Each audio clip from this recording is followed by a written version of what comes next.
to The Last Fireflies, a radical climate podcast with an Eastern European focus.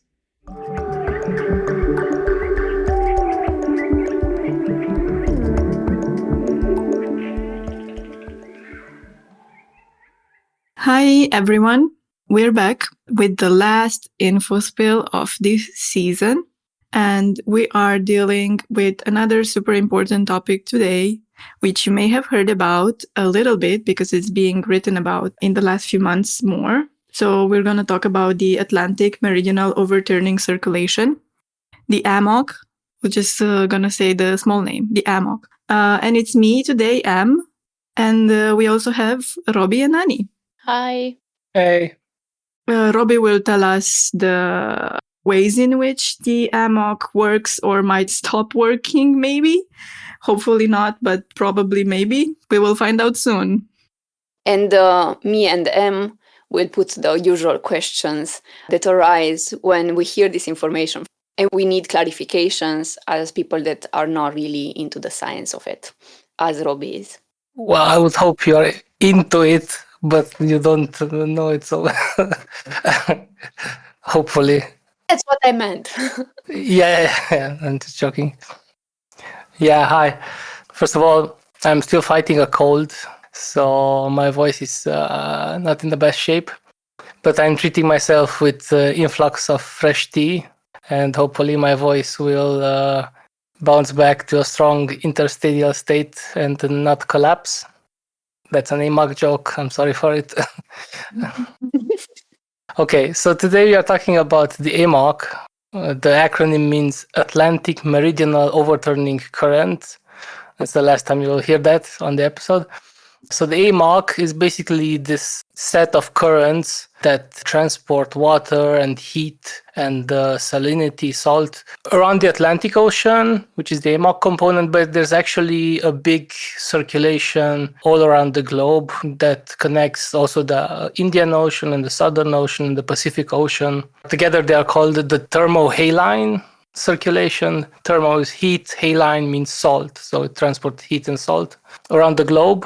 And the AMOC is the part that's in the Atlantic, and the other half of it is called the SMOC, the Southern Meridional Overturning Current. We talk about the AMOC more because it affects the Western world, and so people have studied it more, but it's not more important than the southern part, but it's just more studied. And might have bigger impacts, but we don't know exactly what the impacts of changes in the southern part will be, just because it's not studied so much. So in the episode description, if you want to look at it, the big circulation, the thermohaline circulation, we have a figure for it. Maybe that will help to understand just kind of an overview for it. First of all, I think most of us will have heard about the Gulf Stream. The Gulf Stream is a current that transports heat from the Gulf of Mexico, from the Americas, towards Europe and upwards towards Greenland and the Northern Sea. And the shorthand is that basically it warms Northern Europe. It keeps the climate in Northern Europe and Iceland, it keeps it relatively moderate compared to what it could be. If you look like for the same latitude, for example, France corresponds to Canada. Norway and Scandinavia is at the same latitude as the most northern part of Canada. So just through like simple geography, you would expect both places to have the same climate. But in northern Canada is always frozen. You have permafrost and whatever. And the UK, for example, it has quite a moderate climate. And that's because the Gulf Stream transports heat in that direction. So it has quite a large impact for a big part of Europe. I think it helps people if they try to picture the globe at this point and try to imagine like the continents. It's really interesting when looking at an AMOC map that like the ocean is highlighted. And when I was first looking at it the first time, I was like, but I don't understand anything. But that's because the continents were the lacking parts and the oceans were like the present part. It's really interesting to look at. Yeah, maps can be confusing. Yeah. If you look at it or like imagine, try to remember how the continents look on the globe, then you can more easily picture what Robi is saying. And I also have another analogy, but I don't know if it's completely helpful. but it's for people who saw Finding Nemo, which many people saw it, and I certainly did see it maybe more than once. It's this really famous motion picture, and it's about this fish, Nemo, who disappears, and his father go looking for him, and he goes through this so-called highway that is actually an ocean current. It's an actually existing ocean current. It's not the AMOC. It's the East Australian current, which is different than the AMOC. Yeah, it's part of the southern part, the SMOC, not the AMOC. Just the image of having, which is also not entirely precise, but I did read that it is true that some marine mammals do make use of this current to get from one place to another. And not exactly like a highway, like in the film, but it does help to picture it. Yeah. I mean, it's easier to go with the current than go against it. So animals, of course, non-human animals, of course, also use it. As do humans, like in the 16th century, when all of the ships were wooden ships with sails and they used the wind, they also followed the major currents. That's why the slave trade, for example, the regular route was from Europe down to Africa, from Africa westwards and upwards towards the Caribbean, and from the Caribbean back to Europe. That's because that's the direction of the major currents, and it was easiest for wooden ships to go. So it has a lot of impact also for our history. Yeah, that's so interesting to know. It makes so much sense. And I think it is sort of harrowing just to realize how much of history is, deeply, deeply influenced and would have been impossible without these environmental contexts. Exactly, yeah. So to jump back a little bit to finish the story about the AMOC, or like the big thermohaline circulation. So the Gulf Stream transports very warm water towards Europe. That heat is released to the air, kind of like how our bodies cool through sweat. Our bodies produce sweat, and when the sweat evaporates into the air, that's when our body cools and the air around us warms a little bit. It's basically the same thing. So the Gulf Stream sweats and releases heat into the air and warms Western Europe and Iceland and Greenland a little bit. But that water needs to go somewhere, otherwise it would just keep accumulating on the top of the planet, right? So around that part, around Greenland, to the south of Greenland and to the west of Greenland, as it cools, and because it also evaporates and freezes, the fresh water is taken out a little bit, and then what remains is much saltier. So it's cooler and saltier, and both cool water and saltier water is less buoyant, so it tends to sink to the bottom of the ocean. So the Gulf Stream comes from the Americas, it comes to Northern Europe, Greenland, then it sinks to the bottom of the ocean, and it comes back towards the Americas, let's say. But it doesn't stop there, so it continues going south on the bottom of the seafloor, down until Antarctica. It's easier if you look at the picture that we have included in the description of the episode, but it goes down towards Antarctica, it circles around Antarctica, and it comes up to the surface again, either in the Indian Ocean or the Pacific Ocean generally. And then once it's back on the surface, it makes the round trip backwards, right? Circling back on Antarctica, coming up into the Atlantic, and rejoins the Gulf Stream and completes the circle. Sometimes the analogy of a conveyor belt is used, like the global conveyor belt that transports heat around the oceans and around the globe. The key feature, I would say, of this whole system, of this whole circulation, is these points in the very top in the northern Atlantic around Greenland and Iceland. These are the places that I said earlier where the water sinks to the bottom of the ocean. There's actually very few places throughout this conveyor belt where the water sinks. This is called deep water formation. So the bits in the North Atlantic are North Atlantic deep water formation, but whatever, just so you know this term. When I first read about water sinking, it was really difficult for me to picture it. Like, yeah, isn't there water all the way all the way through the ocean? Like, what do you mean it is sinking? Can you maybe expand, like a parcel of water with a specific chemical component is going downwards? Well, you can imagine a parcel, but it's just water plus salt, because it's salt water. So if you put a glass of salt water on the table out in the sun, right, what happens? It starts evaporating and the water leaves the glass. The salt doesn't evaporate, so what remains behind is much saltier, right? First of all, to establish this. Yes. So what remains behind when the water evaporates is much saltier, and saltier water is less buoyant than fresh water. So if you add fresh water on top of seawater, it doesn't tend to sink. It mixes relatively slowly. That's the point. So you mean the salty water is more heavy, so it goes down? Yeah, it's heavier.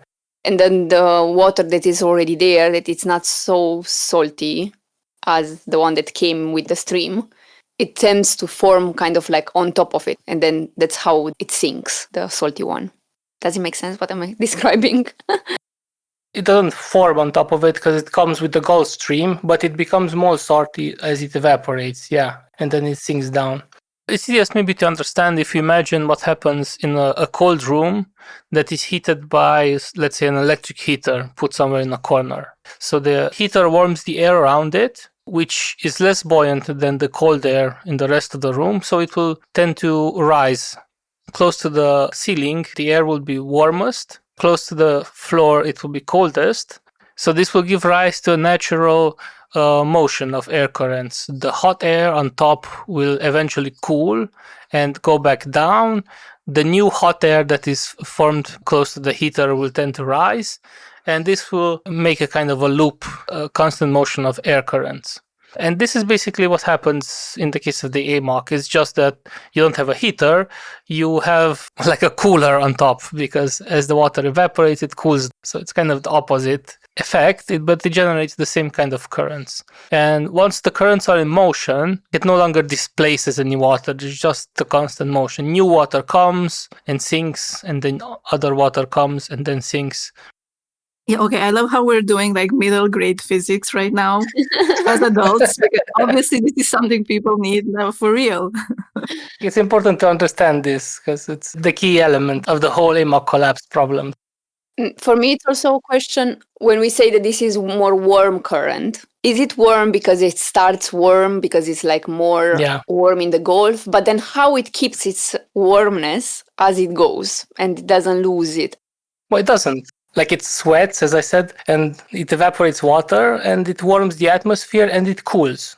So when it gets towards Northern Europe, it's much cooler than it started out in the Gulf of Mexico, where it came from. But it's still much warmer than it would be without it. Like normally, if you go to Canada, you have permafrost already at the same latitude as is the UK, for example. But in the UK, like the ground is not frozen because the Gulf Stream brings some heat. I don't know if that was clear. Yeah, absolutely.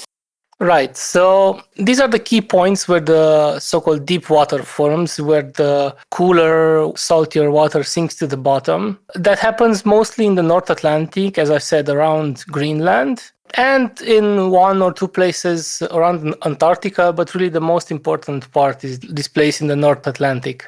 And really, these are the parts that are really vulnerable towards being perturbed, where this mixing, this communication gets perturbed, then the AMOC is weakened and eventually could end up collapsing. So why does this happen? To kind of illustrate just a basic idea. So you said that what makes the water sink is that it evaporates and it freezes and it leaves behind cooler and saltier water by the time the Gulf Stream reaches the North Atlantic.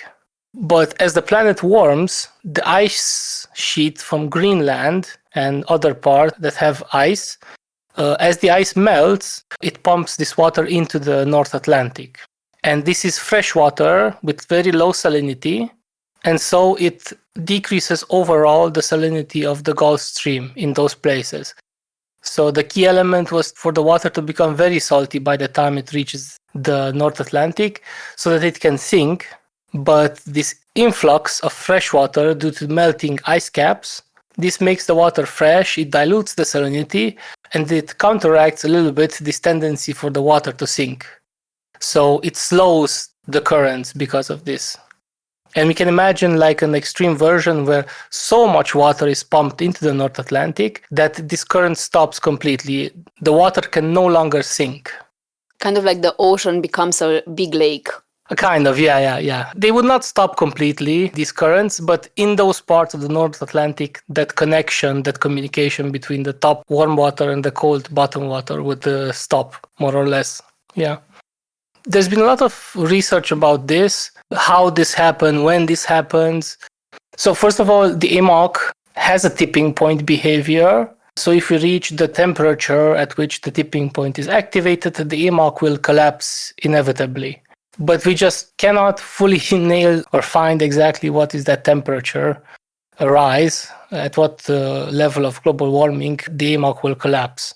It's actually funny, if we look at the paper that we used in our episodes about the tipping points, McKay et al., in that paper, the AMOC is the one tipping element that has the biggest range of possible temperatures for activating the tipping point. I think it's something between 1.4 degrees warming and 8 degrees warming. It's like basically saying we have no idea.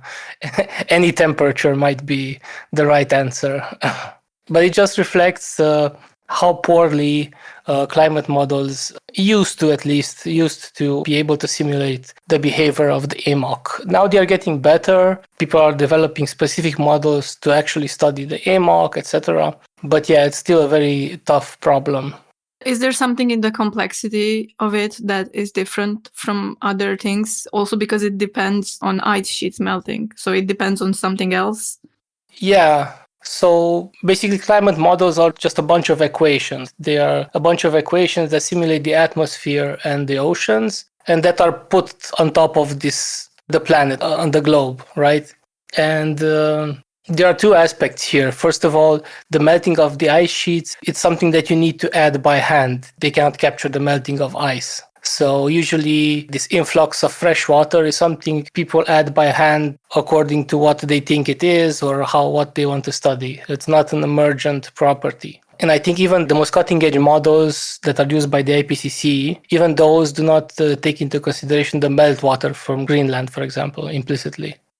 So that is one, exactly what you said, that there are a lot of phenomenon like this that need to be added by hand to capture the full physics of the system. And the other is the resolution of the models. You can imagine a river or a stream that has some rocks in it, or like a bend and curves and whatever. And then these all kinds of vortices and whatever swirls happen in the water. The water doesn't float in a straight line always. And so in order to capture all of those swirls, you need a very, very high spatial resolution. And models generally have like a resolution of maybe 100 kilometers per 100 kilometers. Like they simulate 1 point every 100 kilometers. And that's because the simulations just take too long if you add more points. Like even these models take like maybe a few months to run to simulate the next 100 years or something like that. If you would add 10 times more points, it would maybe take a few years to make one simulation, which is impractical. So that's why you have this kind of limitation due to just time and resources, computational resources. We don't know exactly, like you said, what will happen and at what point it might collapse, but we know it is weakening, right? Yeah, even that is somewhat of a question. There's a kind of consensus that it's weakening, but we would need like a very long time series to very strongly say how much and how it is weakening. And we actually have good data only for the last maybe 20 years, which is not enough to say, like to calculate what is the trend, how fast is it weakening and stuff like that. But generally it is weakening, yeah. There are a few clues besides just direct measurements of what is the flow of water, right? Besides the direct measurement, there are a few clues that can tell us that the currents are weakening. So first of all, this is like a famous feature. Somewhere in the North Atlantic, relatively close to Greenland, there is an area of the ocean that is cooler than the rest of the ocean. It's called very famously the cold blob. That's a place that's been cooling as opposed to the rest of the planet, which has been warming, because the Gulf Stream has been weakening, and so less heat than used to go there arrives there now than used to be in the past. So overall, it leads to some cooling in that place. I don't know if that's intuitive. Yeah, now that you explain how the AMOC works, Now I understand that cooling is not like, how people react to climate change. You're always scaring us with the warming of the planet, but look, now it's cold in the north, or like it's maybe even colder than other times or whatever. And I think specifically with this ocean region and so on, it makes more sense now what actually makes it more cool in the north if this heat of the Gulf Stream doesn't go as it used to. So even if it's maybe warmer in the southern hemisphere, that doesn't really mean that heat will go as planned or as usually to the north. Exactly. So yeah, I am fascinated by the cold blob. There's more heat everywhere, but just the Gulf Stream does not transport that heat exactly to that place as it used to, very well as you said. And if some of you have seen this quite cheesy movie called The Day After Tomorrow, do you remember it? Is it the one with a lot of water over New York? Is it that one? Yes, exactly. Yeah, with a lot of water and freezing. I forget the movies I'm watching, so maybe I've seen it. It's like a cheesy movie. Like every disaster movie, there's a shitty father who tries to overcome his shittiness by solving the problems of the planet, basically. Yeah, whatever. But the movie starts with measurements of the cold blob. Like there's a buoy somewhere in the region of the cold blobs, south of Greenland somewhere, which overnight measures like 10 degrees cooling or whatever. And that's like a warning that something will happen. Of course, that's not a realistic thing that could happen, but it's funny that it is based on something real, which is the cold blob. That's a real feature of the planet. And also like the disruption of the AMOC, right? That's what explains the extreme weather in The Day After Tomorrow. Is it? I don't remember. I just Googled it and that's what Wikipedia says. Maybe then, yeah. But at some point, there's also some really weird shit that starts happening with cold air coming down from the stratosphere. Maybe, it's also the director really trying to understand the whole complexity of AMOC and like reading all the scientific papers. Getting confused. No, but like as you said also, that there are so many scenarios, or like not scenarios, but like so many options that you can at least start with so many other scenarios from that. So maybe it's just a creative take to one take from the science. Yeah, but by the end, it's not something that could happen realistically. But I guess it's nice that it starts from something science-based. At least the one with the dead might be true, Boys be boys. So how is that? But this is a real thing. I don't know if anyone noticed it, but almost literally in every disaster movie, the story is about some shitty guy that it's either failing in being a dad or failing in being a partner. But then like giant tsunami comes and he manages to, like, it doesn't matter anymore that he's a shitty person. At least then we know that the destruction of the world will be a redemption arc for shitty men. So that's good to know. Anyway, to get back on track. So we said that it's pretty hard to tell exactly when the AMOC will collapse. There are a few papers in the last years that have kind of made the headlines. I've read several papers by this group, of which this guy Van Vesten is also part of, and also Stefan Ramsdorff. They have several papers studying the AMOC collapse with different models. They've published several papers in the last years about the AMOC collapse. One paper, which is called Shutdown of the Northern Atlantic, Overturning After 2100 Following Deep Mixing Collapse in CMIP6 Projections. Okay, that was a mouthful, but we will put it in the description. This is interesting. It looks at some of these climate models and tries to see what these established climate models say about the AMOC. So the problem with the models used to be that they will only run up to 2100. Because that's the near-term future that's most relevant for our lifetimes. But the AMOC collapse is something that happens usually gradually. Even if it reaches a tipping point, it takes a lot of time until it fully collapses. And so some models just were not running their simulations long enough to see the AMOC collapse. So people were saying, the models say that the AMOC does not collapse. Well, maybe it doesn't fully collapse by 2100. But the simulations were just not run long enough. And recently, some of these models were run until 2300. And in those simulations, you can see a lot of them actually show collapsing AMOC. And this paper, Ramsdorff and these collaborators study these simulations and these models. And what they see is actually quite shocking. I can't find the exact percentages, but I'll say from memory. So they say that under high emission scenario, something like 70% of models show a collapsing AMOC. Under moderate emissions, meaning that fossil fuel emissions will peak somewhere mid-century and then start to fall off, which is maybe on which we are, but it's not sure.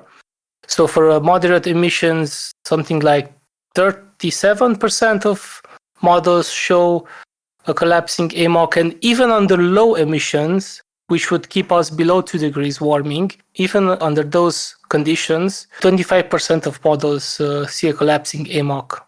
So it's actually, it might be that whatever we do, the AMOC will collapse, starting from at this point. We are just not sure. We're not sure, then it's not like what you said. There's still a margin of possibility that it might not entirely collapse, right?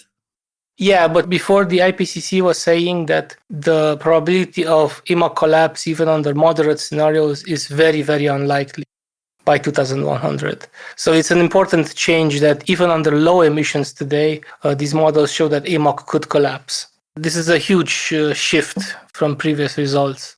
And I think the world is still stuck with this mentality from before that AMOC collapse is something very unlikely. That's the point here. And as I said, collapsing of the AMOC, fully stopping those currents, takes a lot of time because it's just a lot of mass of water. The timescales involved are pretty huge. And it's not something that will happen overnight. It will maybe take 50 years or 100 years, but a few decades until the AMOC collapses, starting from the point which the tipping point is crossed. So you cross the tipping point first, the point of no return, but after that, until it fully stops, it takes maybe 50 years.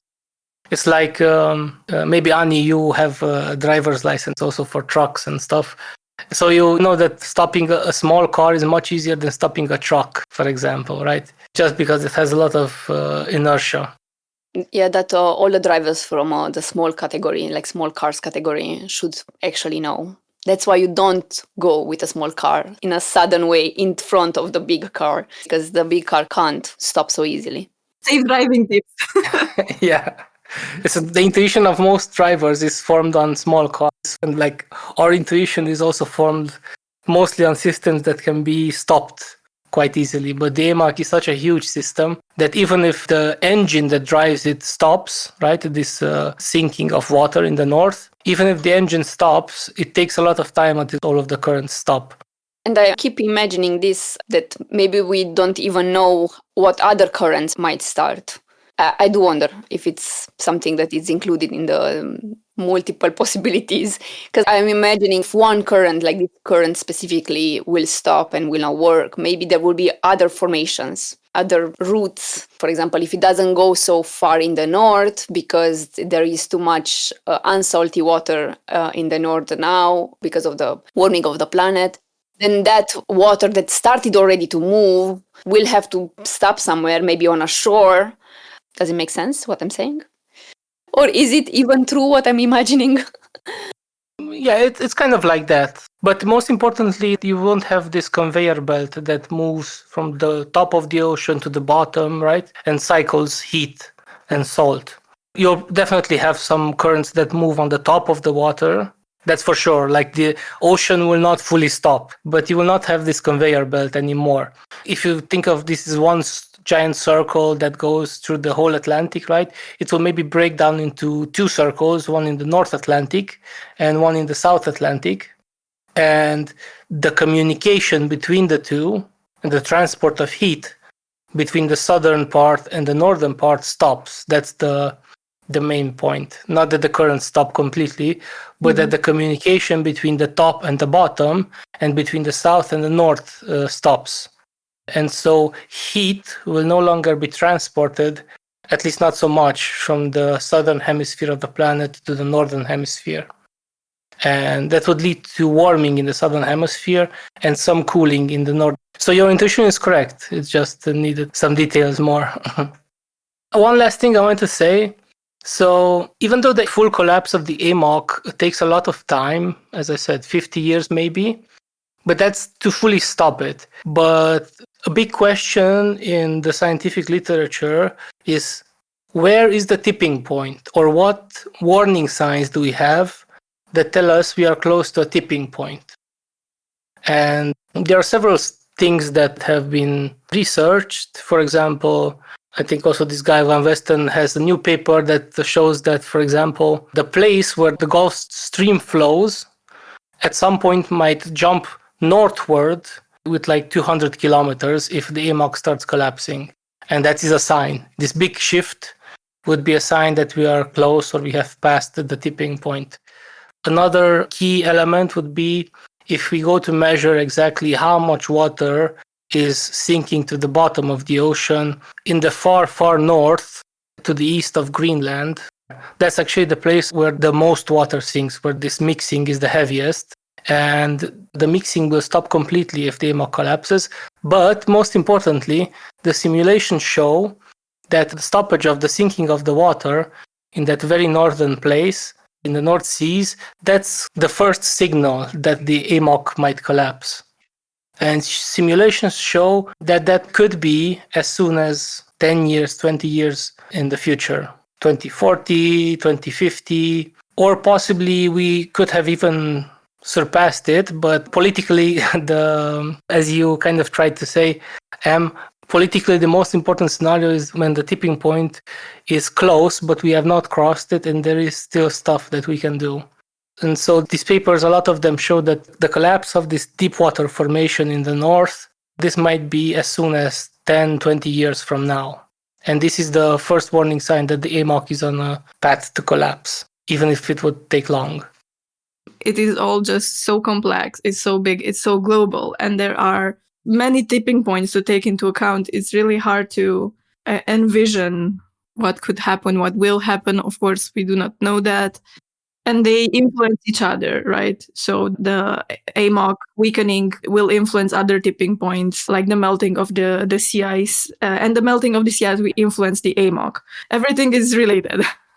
Yeah, and actually, this is a very important point. So, yeah, the different tipping points interact. And actually, if you have to choose one tipping point to focus on, then that would be, from my point of view, the AMOC, because it's the one that is connected to almost every other tipping point. So if the AMOC collapses, basically it will make all of the others much more unstable, much easier to trigger. So from that point of view, I think the AMOC has a very central role in the whole network of tipping points. But then it's a question of exactly what triggers the AMOC to start behaving in all these ways. It's only the warming of the planet, because then we know what the warming of the planet is made of, like the fossil fuel extraction, all the carbon that we are releasing in the atmosphere and so on, that's a cause for the warming. Is it any other trigger that we can look at when we say that, okay, let's enter AMOC collapse to like try to avoid it as much as possible? What triggers it, like besides the warming of the planet? It's 100% the warming of the planet. Okay. There's research about exactly what element of it. So is the collapse triggered more due to the flow of meltwater from Greenland, or is it triggered just because the air is warmer? It's like if the air is warmer, your body cannot cool through sweating. It's kind of the same. If the air is warmer, the Gulf Stream cannot lose heat by evaporation. And there's research about exactly which process leads to the collapse of the AMOC, but all of these are because the planet is warming. So as a fundamental cause, it's 100% because of climate change. So we can't just throw salt from the Iceland shores into the water. Don't say it on the... There is this very stupid video made by an Icelandic person that makes videos in Iceland that are quite like dry comedy. And in one of them, he's sincerely showing himself saying like, oh, they are always saying that the oceans are rising because of climate change. But it was this guy all the day, and in his back there is this guy with a truck that is keep pushing some, I think, construction site materials into the ocean. And he was saying that that guy was doing that all morning. So that's why the ocean is rising, because in Iceland, that guy was throwing materials. Anyway, it was just funny to see it. It's not easy to describe a video meme. I had that in mind since you said that in the northern part there is not enough salty water on top because of the Gulf cannot reach that. And I was like, imagining it already. But no, I don't want to give stupid ideas to geoengineering takes on AMOC, to be honest. Yeah, that's exactly what I want to say. Don't say it on camera because someone will try it. Well, probably they will not listen to a podcast. Yeah, but it is one guy who is producing the problem. It's called capitalism. Oh, that guy. Not that guy again. I'm thinking, should we go back to the day after tomorrow, but not to the film, to the possibilities, like what will things look like if AMOC does weaken too much or collapse? So what are the impacts? Because the three of us don't live near the ocean, and other people who don't live near the ocean, I don't think we realize just how big the oceans are and how important they are and how much they determine everything on this planet. Yeah, I mean, in the end, all of the weather that we see in Romania, which is quite deep inside the continent, say like that, all the clouds, all the humidity comes from the Atlantic, because that's how the current's transported. So what happens in the Atlantic also influences what happens in Romania, but we might not think it because it's very far. Well, first of all, just from this intuition about the transport of heat, as I've said, the AMOC transports heat from the southern hemisphere to the northern hemisphere. So if that communication is cut during an AMOC collapse, then the southern hemisphere warms. We don't know exactly how, and because it just hasn't been studied so much. But the northern hemisphere, Northern Europe in particular, will cool by quite a strong margin. Another paper by the same team, it's from 2024. This paper looks at a few cities around Northern Europe, Iceland, and shows what happens to them during a collapse. The further north a place is, the larger the impact will be, the more it will cool. During summers, places in Norway and places in Iceland, for example, will cool by 5 to 10 degrees. And during the winter, the same places will cool by 25 to 35 degrees Celsius, which is incredible. It's like instead of having -10, you will have -40 degrees in places like Bergen and Reykjavik during an AMOC collapse. Again, this is a process that will take a lot of time, 50 years maybe, to fully collapse. But under this time, these places will cool by this much, by this amount. Practically, we will see maybe refugees from Iceland coming to more Central Europe or like even Eastern Europe. So maybe that's a warning also for the Icelandic government that it's just now building concentration camps for refugees. If they want to be treated better in the future, maybe they should really think a bit more about human movement as human rights also. I think I read somewhere that they are in Iceland discussing the AMOC as a matter of national security. Yeah, I think the environmental ministry of Iceland was at the COP30, which was last year in 2025 in Brazil somewhere. And he hosted a panel on AMOC collapse. And this was exactly because like Iceland, I don't know, they made some kind of document that exactly said this, that they will start treating the AMOC collapse as an issue of national security. Yeah.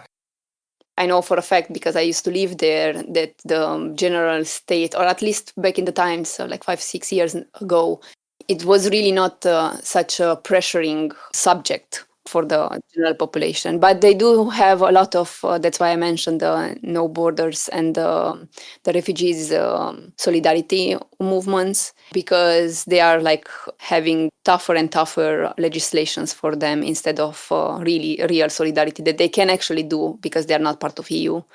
I think climate change, because it's very interrelated. Like you cannot just cut the problem at the border. You cannot cut the solution at the border.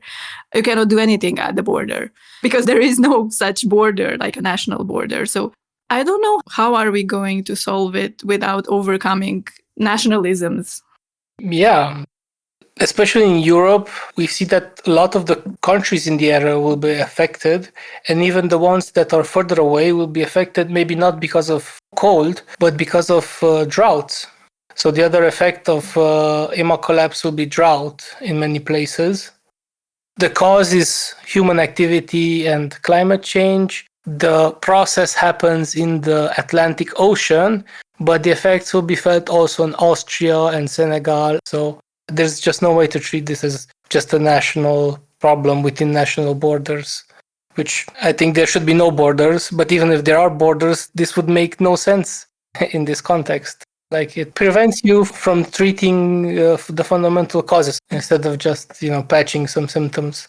Yeah, I want to take a moment to just think about the non-human beings living in the ocean. Obviously, human and non-human beings not living in the ocean on land will be very much affected by the AMOC collapse as well. But I want to think about marine life because I think we often don't. Even if they are really dying, the populations are really much smaller than in the last years. And we know we are in the sixth mass extinction, and it is also affecting ocean life and fish and marine mammals. So yeah, I just want to take a moment to briefly imagine or consider how the AMOC collapse might affect them. Although, again, because there is so much uncertainty, it is not entirely clear. But what we've already talked about, the AMOC distributes heat, and obviously certain species, like we humans as well, have certain temperature ranges. So that will change the distribution of where they might be able to live. The AMOC also distributes oxygen to the deep ocean. And we know there is a lot of deep sea life that looks absolutely amazing and alien, and we actually don't know so much about them. And we need to be concerned about this life that we do not meet or know so much about as well. And we know the AMOC is also transporting nutrients. So that's really important. There's a nutrient circulation happening. And if it is weakening, these nutrients will also be less. And this will also affect the life of marine mammals in a negative way, and of other marine life, not just mammals. Yeah, it's just so complex that it's hard to foresee exactly how it will affect the different species, but it certainly will affect everyone. And not everyone can just move to warmer places, right? That includes non-human species as well. So many species will probably become extinct if the same collapse happens. I know especially those points where the water sinks and rises are important points of where nutrients are cycled. I don't know exactly why the places where it sinks, but the places where it comes up from the bottom, that's places where it brings a lot of nutrients from the bottom of the ocean upwards. When animals and plants die, they sink to the bottom of the ocean. And because there's not a lot of oxygen there, the organic matter is not decomposed so much. So organic matter accumulates on the bottom of the ocean, and in those places where currents move from the deep to the surface, it brings up a lot of the nutrients, and that's actually some of the richest, most biodiverse waters on the planet. And those ecosystems will be completely destroyed if this pattern of circulation will stop or change radically. Just thinking about life in the oceans, obviously, not just the AMOC weakening or collapsing is a threat, but what we already know, overfishing is creating a lot of problems. We have pollution that's entering the waters and it's really destroying ecosystems. And then we have ocean acidification that is also destroying marine life. And we kind of know the solutions to many of these things. And one of them is obviously trying to not continue with the fossil fuel industry. So it's complicated, but not that much. Yeah, the fossil fuel industry and generally a kind of extractivist mindset. The idea that the resources of the earth are something that can at no cost extract, without consequences, that they're just for us to enjoy. This whole mindset has pushed us close to the tipping point, like in some metaphorical way. And our task is now to stop it from pushing us over the edge. Well, that was an episode of Infospill, as always, with a lot of complexity and maybe at first hand heavy to hold all together. But as we always explored in the offerings, there are also ways to process this, stay engaged, and find ways to inhabit this overwhelming feeling. Thank you for listening.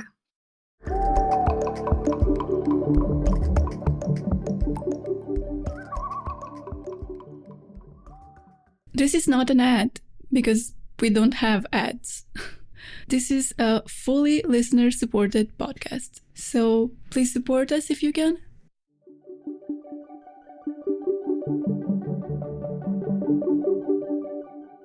Today, we discussed about the Atlantic Meridional Ocean circulation, the AMOC, and the possibility of this great current collapsing or weakening. It's such a great, massive thing, the size of a planet, almost, that it's really, really hard to wrap our heads or feelings around. So I want to get grounded and invite you to be grounded wherever you're listening from.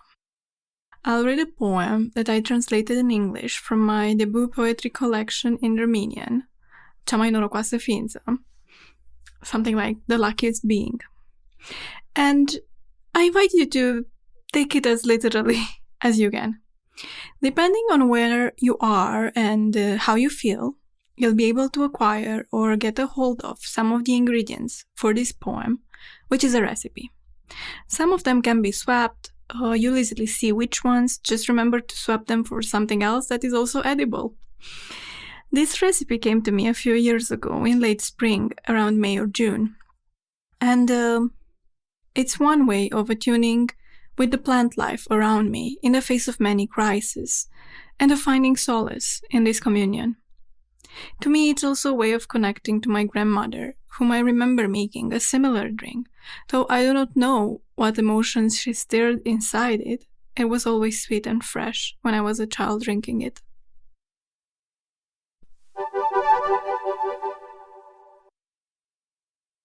Recipe with gathered sadness. You don't know what to make of all this gathered sadness. My recommendation is safflower cordial. Take 5 elderflowers, the lemons you've been given, sugar as you feel, some clean water, and then put them in a very big jar. If they fit, you can add 1 or 2 tears. If not, some sides just over the jar's margins will do. Put the cap over, but don't lock it. How else will the sadness frizzle out? Let it rest for 3 days in the sun, then drink it cold. See how good it is? The sadness dissolved. Just desire remained. Just love for this ever-crushing world.